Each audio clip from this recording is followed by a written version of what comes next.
Olá, pessoal! Sejam todos muito bem-vindos a mais um mergulho profundo nas nossas análises. É aqui que a gente pega fatos, histórias e pesquisas fascinantes e transforma tudo em algo claro, direto e, claro, inesquecível. Hoje o nosso tema é literalmente uma jornada intelectual. Nós vamos falar sobre a evolução de um pensador, José Herculano Pires. E olha, não estamos falando só de mais uma figura histórica ou um nome esquecido numa prateleira de biblioteca, não. A gente está falando de uma verdadeira usina de ideias. Um cara que foi movido por uma busca filosófica incansável a vida inteira. É a história de alguém que não só consumiu conhecimento, mas estruturou e expandiu tudo isso de um jeito colossal. Então, bora direto ao assunto. 81. O que será que vem à mente de vocês com esse número? Bom, no caso de José Herculano Pires, ele representa a quantidade de livros que ele escreveu. É 81 livros. Uma marca que é no mínimo impressionante para qualquer autor em qualquer época. Mas sabe o que é realmente fascinante aqui? O grande pulo do gato da trajetória dele é o que a gente pode chamar de um desabrochar meio tardio no mundo acadêmico. Ele produziu todo esse volume gigantesco de conhecimento e, mesmo assim, só começou os estudos universitários formais aos 40 anos de idade. Pensa bem nisso. A genialidade do cara já estava lá, fervendo, pulsando e produzindo muito antes de qualquer diploma na parede. E é exatamente por isso que a gente entra agora na parte 1, o despertar literário. Para a gente entender como alguém chega nessa marca de dezenas de livros sem fazer o caminho acadêmico tradicional, a gente precisa dar uma olhada lá nas raízes dele. Essa ascensão começa lá em 1914, no interiorzão de São Paulo, na cidade de Avaré. Imagina só, com apenas 9 anos de idade, ele já estava escrevendo o seu primeiro soneto. É mole? Aí, aos 22 anos, acontece um marco que literalmente vira a chave da vida dele. Ele se torna espírita, um detalhe que ia moldar toda a produção dele dali para frente. Pulando um pouco no tempo, em 1946 ele vai para a capital, São Paulo, e lança o seu primeiro romance chamado O Caminho do Meio. E aí vem a cereja do bolo dessa narrativa de superação e muito, mas muito estudo por conta própria. Aos 40 anos, ele finalmente entra na famosa Faculdade de Filosofia da USP. O detalhe incrível, ele conseguiu entrar graças aos prêmios literários que já tinha ganhado. É a clássica história do gênio autodidata que meio que forçou as portas da academia usando o peso do próprio talento. Isso nos leva direto para a parte 2, a busca pela verdade. É aqui que a coisa sai do campo puramente da literatura e entra de cabeça num despertar filosófico super profundo. Para entender essa busca, a gente tem que olhar para a fase inicial dele, quando ele ainda era um investigador teosofista. Ou seja, ele já era um cara que buscava respostas, que não se contentava com o básico. Mas a mudança fundamental de rota aconteceu quando ele esbarrou com O Livro dos Espíritos, do Allan Kardec. Esse encontro foi a virada definitiva para o pensamento espírita. E, gente, não foi só uma troca de rótulos, sabe? Foi o exato momento em que ele encontrou uma estrutura lógica e respostas para as dúvidas existenciais mais profundas que ele tinha. Isso virou o projeto de vida dele.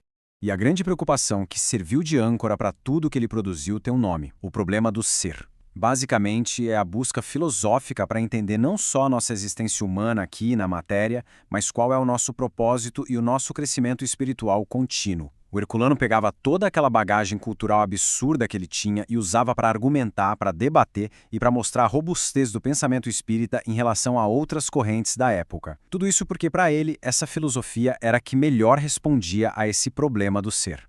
E essa sede enorme por respostas acabou alimentando uma produção que, francamente, não tem precedentes. Vamos dar uma olhada na parte 3, uma obra monumental. Olha só a quantidade de áreas que ele dominou. Vai desde a filosofia e história, passa por psicologia e pedagogia e chega até na parapsicologia. E não para por aí. Ele escrevia romances e, pasmem, até obras de ficção científica paranormal, tipo a série Pensamento da Era Cósmica. Quem analisa a trajetória desse cara percebe na hora. Ele não gostava de se prender em caixinhas. Ele dominou áreas completamente distintas, usando várias linguagens literárias diferentes, só para explorar e espalhar as verdades que ele ia encontrando. E no meio desse mar de 81 livros, tem um que a gente precisa destacar: O Espírito e o Tempo. Essa obra ilustra perfeitamente como a cabeça dele funcionava. Nela, o Herculano analisou nos mínimos detalhes o crescimento espiritual do ser humano. Ele foi mapeando todas as fases e horizontes culturais da humanidade ao longo dos séculos, até chegar na individualização dos grandes sábios e profetas. É, sem brincadeira, um tratado profundíssimo de sociologia e filosofia espiritual. Mas é claro que ninguém muda a história sozinho, certo? Então entramos na parte 4, traduções históricas e aquelas parcerias de peso que fazem toda a diferença. Talvez algumas pessoas aqui já tenham ouvido falar num tal de Irmão Saulo. Sabe quem era? Era o pseudônimo dele. E foi usando esse nome que ele construiu uma parceria simplesmente sensacional com ninguém menos que Chico Xavier. Olha isso. Durante 4 anos, ele teve uma coluna de domingo no Diário de São Paulo que se chamava Chico Xavier Pede Licença. Lá, ele comentava e meio que desdobrava filosoficamente todas aquelas mensagens que o médium recebia. Ele pegava conceitos hipercomplexos e traduzia para a leitura diária de milhares de pessoas tomando café no domingo de manhã. Mas não era só na linguagem do jornal que ele brilhava. O rigor acadêmico dele ficava muito claro no jeito que ele traduzia as coisas. Primeiro, ele mergulhava na tradução meticulosa das obras originais de Allan Kardec, indo direto na fonte, do francês. O diferencial, ele não só traduzia, ele enchia os textos de notas de rodapé para dar o contexto certinho para o leitor. E para fechar com chave de ouro, ele se juntou ao Júlio Abreu Filho numa tarefa titânica, traduzir a coleção completinha da Revista Espírita. Ele não estava só passando palavras de um idioma para o outro, ele estava construindo pontes para garantir que a doutrina chegasse ao grande público pura, mais fácil de entender.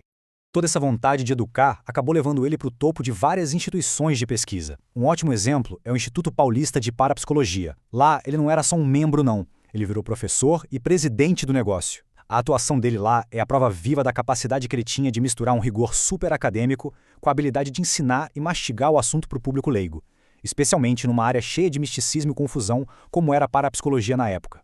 E para a gente amarrar toda essa história incrível, vamos para a parte 5. O legado do pensador. Quem era o homem por trás dessa obra monumental? A gente consegue ter um vislumbre muito legal disso pelas palavras da própria Heloísa Pires num livro que ela escreveu sobre ele. É verdade que a maior obsessão dele era o problema do ser, isso é negável. Mas a Heloísa traz do lado humano, sabe? Ela fala do pai amoroso, do jornalista extremamente respeitado por ser íntegro, honesto e super competente. E, de novo, daquele homem incansável que só conseguiu sentar num banco de universidade aos 40 anos, depois fez mestrado e se consagrou. Um cara movido por uma curiosidade infinita e por ideais que ninguém derrubava. Para encerrar a nossa análise de hoje, eu quero deixar essa citação fantástica tirada do livro Pedagogia Espírita. Ele diz: precisamos estudar, queimar as pestanas, pesquisar, ou faremos isso ou nada mais seremos do que beatos de um novo tipo, esperando de joelhos que o céu faça por nós o que temos de fazer por nós mesmos. Uau! É um verdadeiro sacrifício da passividade, né? Um chamado à ação, um desafio para que a gente não seja apenas uma esponja de informações, mas construtores do nosso próprio entendimento. Então, de frente com um legado como esse do Herculano Pires, fica aqui a grande pergunta para quem está acompanhando essa nossa explicação. Será que nós estamos queimando as nossas pestanas o suficiente na nossa própria busca pela verdade? Pensem muito nisso. Pessoal, muitíssimo obrigado por acompanharem mais essa análise. Continuem super curiosos, não parem de questionar e a gente se vê na próxima.